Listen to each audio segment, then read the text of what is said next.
Mesdames et messieurs, bonjour, soyez les bienvenus pour cette nouvelle édition de votre journal de 15 heures. Au sommaire de l'actualité. À la une dans l'actualité nationale, signature pour la construction d'une école fondamentale à la cité Nassib. Et enfin, nous verrons dans la fin du journal, au Mali, 5 soldats maliens tués dans une double attaque. C'était les titres. Merci si vous nous rejoignez. Je vous le disais dans le titre, le ministre des Affaires étrangères et de la coopération internationale, M. Mahmoud Ali Youssouf, et M. Koji Onitani, ambassadeur du Japon en République de Djibouti, ont procédé aujourd'hui en présence de M. Mustafa Mohamed Mahmoud, ministre de l'Éducation nationale, de la formation professionnelle, à la signature d'un échange de notes relatif au projet de construction d'une école fondamentale des références à la cité Nassib de Balbala. L'objectif de cette signature de renforcement de niveau de scolarisation est d'améliorer la qualité de l'enseignement. Ces projets combinés de construction et d'équipement d'une école primaire et d'une école secondaire est financé dans le cadre d'un don non remboursable du Japon à hauteur de 3 511 millions, soit 2 milliards 92 millions de yens japonais. 3 milliards 511 millions, soit 2 milliards 92 millions de yens japonais. Dans son allocution, l'ambassadeur Koji Onitani s'est réjoui de la signature de cet échange qui marque le lancement officiel de ce projet d'envergure en accord avec les objectifs du gouvernement djiboutien en matière d'éducation et réitérer la volonté du Japon à poursuivre son soutien au gouvernement de Djibouti dans ses efforts de développement du pays, en particulier dans le domaine de l'éducation et de la santé. Avec la signature d'aujourd'hui, la décision du gouvernement du Japon devient officielle de fournir un financement pour la construction de cette école à titre de don, c'est-à-dire financement qui n'est pas remboursable, d'un montant de 2 92 millions de yens japonais, soit environ 3 milliards à 400 millions de francs djiboutiens. Je voudrais exprimer mon souhait sincère que l'école fondamentale à la cité Nassib soit un autre symbole de nos relations d'amitié et de fraternité qui existent entre les deux peuples, djiboutiens et japonais. Ce n'est pas non seulement pour la construction des écoles ou du centre de formation, mais également pour améliorer la qualité de l'enseignement que nous travaillons, joignons nos efforts ensemble, notamment à travers le programme de formation en faveur des enseignants, notamment sur la mathématique ou bien les sciences naturelles, et également par l'envoi d'un expert pour travailler ensemble avec les experts djiboutiens sur la méthode programmatique d'enseignement. Le ministre de l'Éducation nationale, de la formation professionnelle, n'a pas manqué de remercier le gouvernement ainsi que le peuple japonais pour son appui constant dans le domaine de l'éducation à Djibouti. Il a insisté que cette école fondamentale de Nassib sera un établissement de référence à l'instar du collège Fukuzawa et sera utilisé par son ministère comme le lieu d'un apprentissage de qualité avec une éducation répondant aux défis du XXIe siècle. Écoutons-le. Ce don japonais destiné au ministère de l'Éducation nationale et de la formation professionnelle servira, Inch'Allah, à la construction d'une école fondamentale de grand standing. Je tiens à le préciser, unique en son genre, du point de vue de la structure moderne et adaptée, mais aussi des enseignements apprentissage qui y seront dispensés avec une capacité d'accueil d'environ 2900 élèves.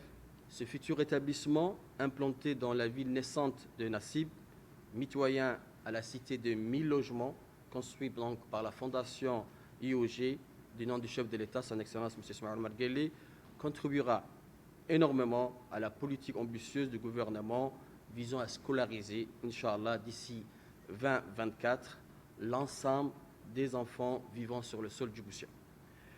Aussi, je voudrais témoigner de notre gratitude en mon nom personnel et en nom, bien sûr, du gouvernement et du peuple de Djibouti, au peuple et au gouvernement du Japon, non seulement pour ce projet de Nassib, mais pour tous les efforts incommensurables fournis depuis des décennies pour soutenir le développement de notre pays.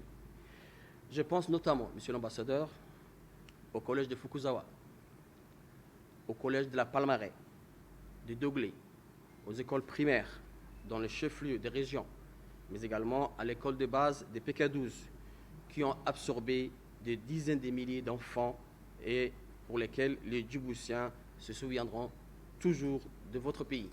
Je suis convaincu, Excellence, Monsieur l'ambassadeur, que nous pourrons compter sur le soutien sans faille de votre pays qui, à travers la JICA, l'Agence de coopération internationale du Japon, un partenaire de choix de notre pays, nous a toujours soutenus et accompagnés dans nos différents projets éducatifs.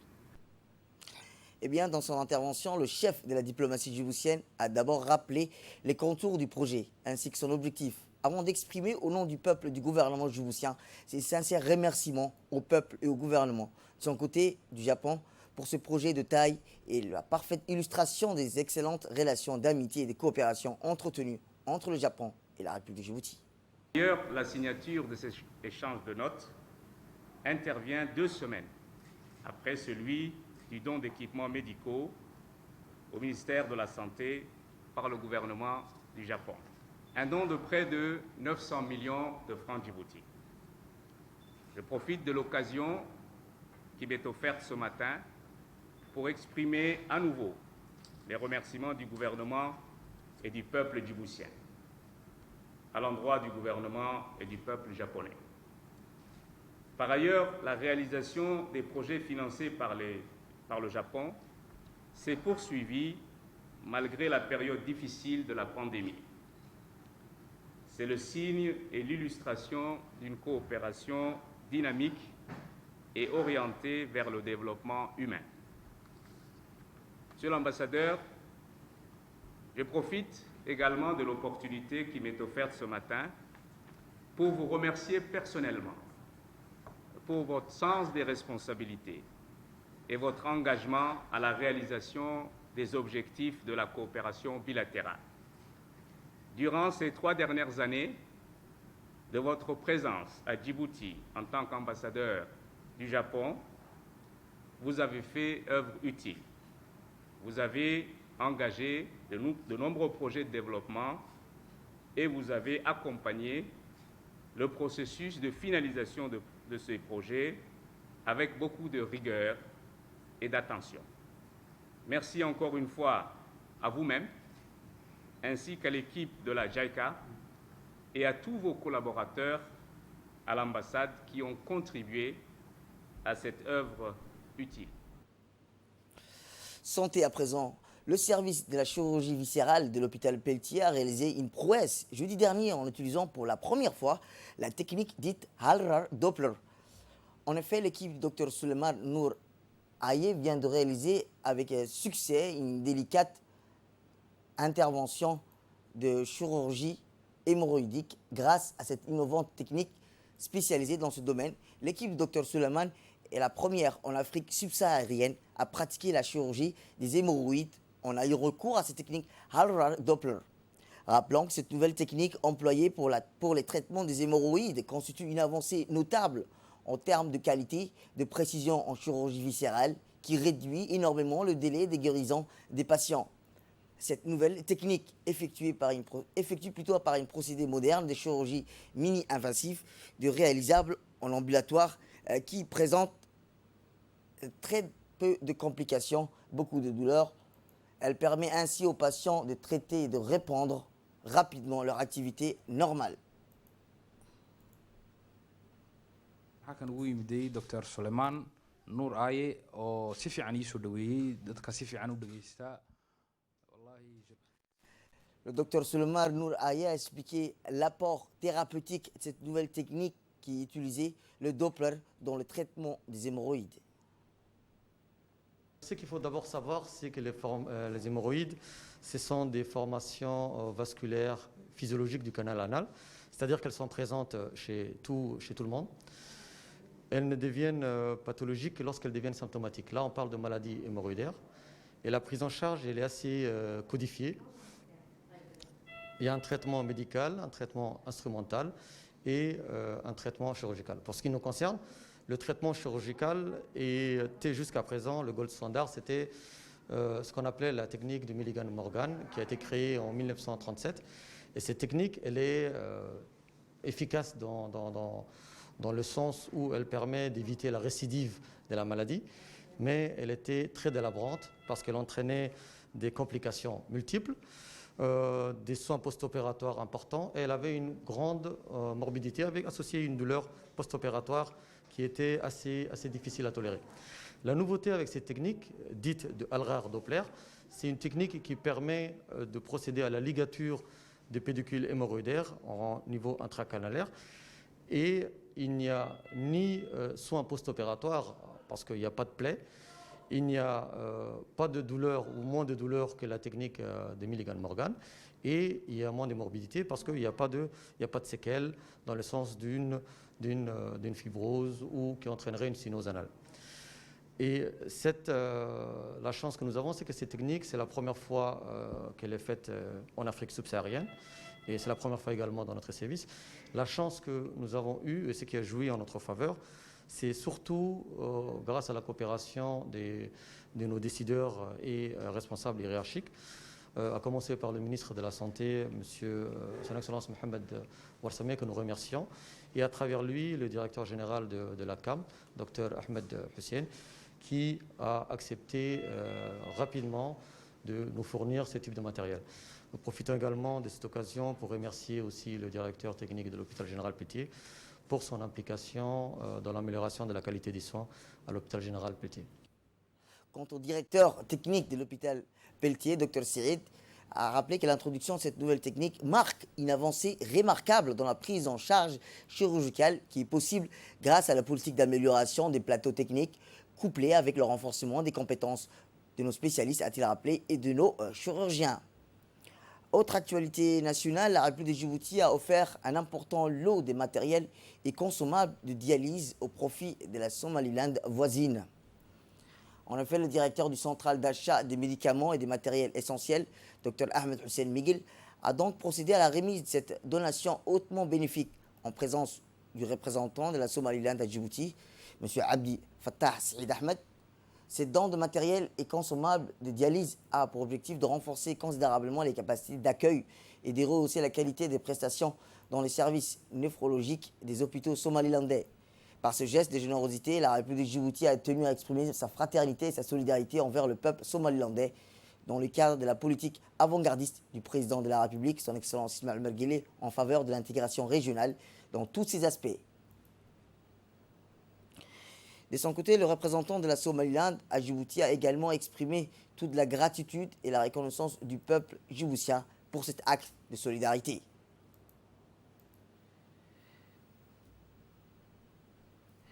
Autre actualité, l'ancien président de la Commission nationale pour la prévention de la lutte contre la corruption, Ousmane Idriss Jama, a été élu président coordinateur national du bureau du mécanisme africain d'évaluation par les pairs, le MAEP de Djibouti. Les membres de la commission du MAEP ont tous souhaité la bienvenue au nouveau président du MAEP. Créé en 2003, le MAEP a pour objectif d'encourager l'adoption des politiques, normes et pratiques visant à promouvoir la stabilité de l'essor socio-économique en vue d'accélérer l'intégration régionale et continentale. Le nouveau président du MAEP, qui a pris la parole dans cette occasion, s'est dit conscient de la lourde responsabilité qui vient de lui être confiée, affirmant qu'il ne ménagera aucun effort pour en être à la hauteur et conduire la Commission nationale ainsi que les auteurs. Encore une fois de plus, m'a accordé sa confiance en me nommant président coordinateur du MAEP. Voilà. Et je demande donc à tous mes collaborateurs de redoubler d'efforts. Je demande également à toutes les institutions étatiques et départements ministériels de collaborer étroitement avec les MAEP pour mener à bien cette tâche nationale. L'ONTD a organisé ce matin au sein du Palais du Peuple une formation en anglais du tourisme pour les professionnels du secteur du tourisme. Cette cérémonie qui a eu lieu en présence du directeur général par intérim, M. Habib Ali Ahmed, et le chef de service, Mme Idil Mohamed Mahmoud, ainsi que d'experts internationaux, international, M. Suleiman Ndiaye, qui a pu se joindre du Sénégal à la formation par visioconférence. L'objectif de cette formation, rappelons-le, vise à renforcer les compétences en matière de technique de communication de l'anglais professionnel afin de répondre aux désirs des visiteurs anglo-saxons. Aussi pour le secteur de l'hôtellerie, des 4 agences d'accueil et des services de réceptifs soient plus effectifs, la maîtrise de l'anglais est un atout indispensable dans le secteur du tourisme. Donc, je vous rappelle que l'objectif de cette formation est avant tout de renforcer la maîtrise et la pratique de la langue anglaise.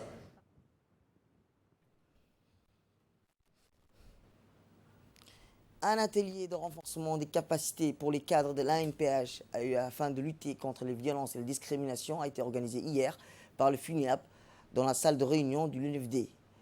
Cet atelier qui avait pour objectif de mieux être conscient de leurs droits et besoins pour lutter contre toutes sortes de discriminations, quelle que soit sa forme. Cet atelier va se poursuivre pendant une semaine et a rassemblé sur place plus de PH. La cérémonie de cet atelier a été présidée par la représentante du FUNIAP à Djibouti, Mme Aïcha Ibrahim, du directeur général de l'ANPH, M. Doual Saïd Mahmoud. Dans un mot introductif, plutôt la représentante du FUNIAP à Djibouti, Mme Aïcha Ibrahim, a expliqué que le monde compte à présent à peu près 1 milliard de handicapés, dont 60% sont des enfants et les femmes qui sont souvent victimes de toutes sortes de discriminations. Ou restrictions fondées sur le handicap, qui a pour objet ou pour effet de compromettre ou réduire à néant la reconnaissance, la jouissance ou l'exercice sur la base de l'égalité avec les autres, de tous les droits de l'homme et de toutes les libertés fondamentales dans le domaine politique, économique, social, culturel, civil ou autre.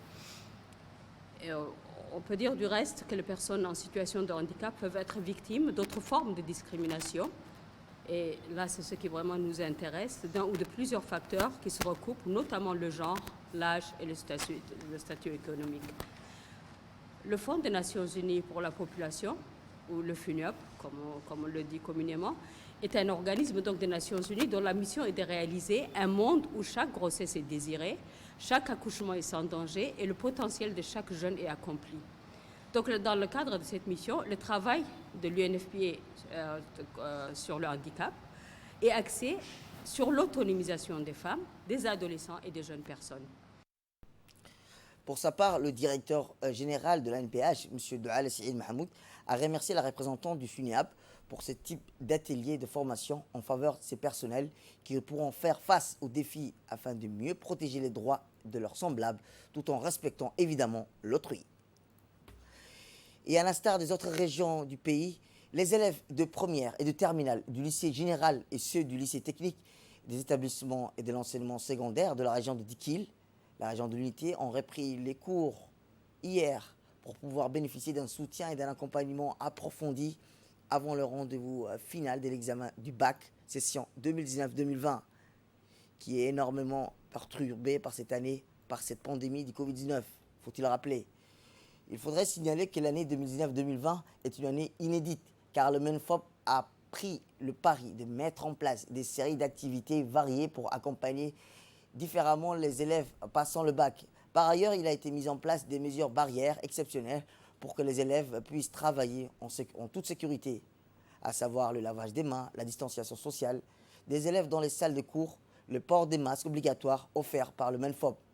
À cette occasion, une délégation composée du préfet Adam Moussandarar, du président du conseil régional de Dikil, Abdelrahman Younes Arré, d'un haut cadre du MENFOP, en la personne Hassan Roble, et du chef du service régional de l'éducation, Warsama Omar, a effectué une tournée de supervision pour assurer le bon déroulement de la reprise des cours et les mesures prises pour lutter contre la propagation du Covid-19. Ce fut donc l'occasion pour les chefs d'établissement de faire le point sur cette rentrée exceptionnelle. La délégation portant notamment sur les effectifs des élèves, les enseignants, les mesures barrières prises. Ainsi, environ 726 élèves du lycée confondu ont regagné avec joie les cours qui durera pendant 3 semaines. Pendant près de 4 mois et demi, nous avons accueilli aujourd'hui plus de 700 élèves qui sont compris entre classes de terminale, toutes séries confondues, et en classe de primaire. Donc, toutes les mesures barrières ont été respectées, à savoir les gestes barrières, la distanciation, les portes et masques. L'ensemble des personnels de l'administration, des enseignants, de l'équipe pédagogique et des élèves étaient présents. Donc je me réjouis ici et j'en profite de cette occasion pour remercier initialement les ministres de l'Éducation nationale et de la formation professionnelle, M. Moustapha Mohamed Hamoud, et l'ensemble du haut cadre du MENFOP. Donc j'encourage à l'équipe pédagogique, au personnel de la direction, mais aussi aux élèves, de pouvoir fournir le maximum d'efforts afin de pouvoir relever ces défis et gagner ensemble, Inch'Allah. Sans transition, le lycée Arrêt d'Ali Sebier et les élèves des classes des premières des terminales ont repris le chemin de l'établissement. C'est quelques 268 élèves de première et 342 élèves de terminale qui ont retrouvé les bancs du lycée. Après 4 mois de fermeture pour cause du Covid-19, ils ont retrouvé leur salle de classe avec des dispositions particulières, à savoir le respect, comme d'habitude, des gestes barrières, notamment avec l'adoption du port des masques et la distanciation sociale.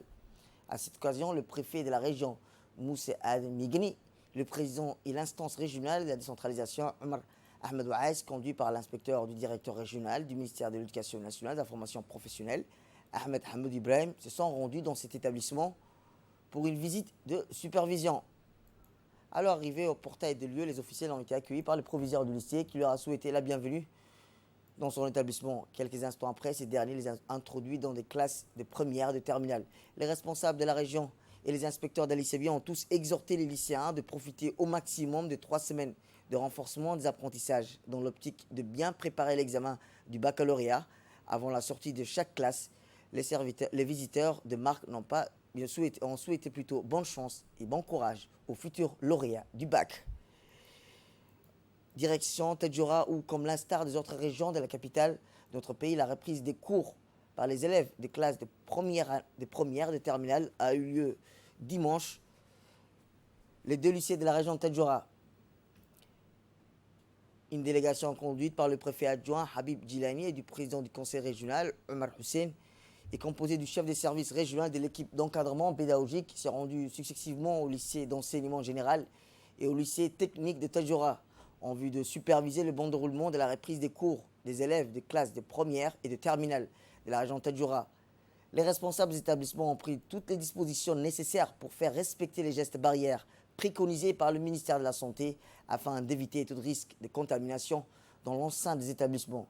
Une fois franchi le portail, les jeunes lycéens commençaient d'abord à se laver les mains avec de l'eau et du savon, mettant ensuite leur masque et entraient enfin dans les salles de classe. Tout en veillant la distanciation sociale, le ministère de l'Éducation a également mis à la disposition de tout lycée des lots de matériel utilisés pour le lavage des mains, tels que le savon et le gel. Par le Covid-19. Malgré ça, le ministère de l'Enseignement a enseigné par vidéoconférence les élèves.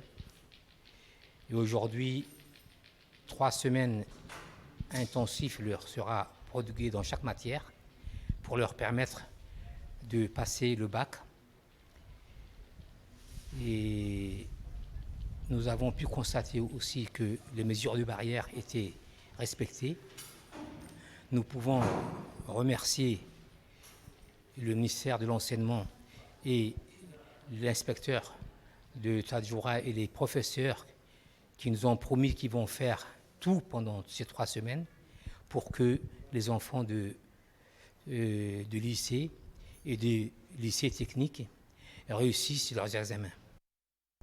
Faits divers pour clore l'actualité nationale dans le cadre des opérations de surveillance maritime permanentes dans les eaux territoriales qui se sont renforcées considérablement en cette période de déconfinement. Une équipe de la garde-côte djiboutienne a intercepté dans la soirée du 2 août, soit hier, une embarcation dans une activité illégale de contrebande dans les secteurs de Godoria, dans le nord du pays. Cette embarcation transportait une quantité importante de marchandises de contrebande, notamment de feux d'artifice. 4 membres d'équipage yéménites en situation de défaut de séjour dans notre pays ont été arrêtés. Au cours de cette opération, le règlement sanitaire de la lutte contre la propagation de la pandémie du Covid-19 oblige les 4 contrebandiers sont soumis dès leur arrivée à des tests de Covid-19 et en attente des résultats et la décision du ministère de la Santé. Ils sont en quarantaine surveillés au port de pêche.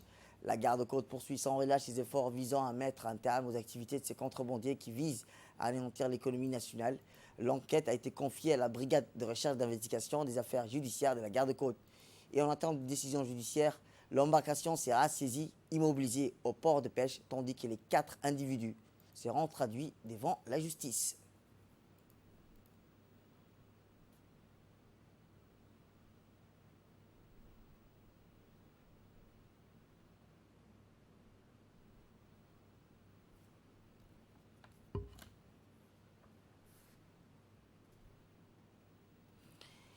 Et enfin, dans l'actualité internationale, 5 soldats maliens ont été tués, 5 blessés hier en milieu de journée lors de 2 attaques simultanées dans le centre du Mali. Région théâtre depuis le début de l'année, plusieurs attaques attribuées aux djihadistes. La double attaque s'est produite la mi-journée dans le cercle de Nioni, dans la région de Ségou, et à une centaine de kilomètres de la frontière mauritanienne, où les forces armées ont essuyé plusieurs sérieux revers depuis le début de l'année. Si c'est du nord du Mali, c'est parti en 2012, une rébellion indépendantiste des djihadistes qui marque le début de l'actuel conflit. Les violences auxquelles se mêlent des conflits intercommunautaires meurtriers se sont propagées au centre du pays, notamment depuis l'apparition en 2015 d'un groupe djihadiste dirigé par le prédicateur Peul Amadou Khoufa, et au Burkina Faso et au Niger voisin. C'est tout pour cette édition. Merci à vous de nous avoir suivis. Restez avec nous, place de nos programmes télévisés.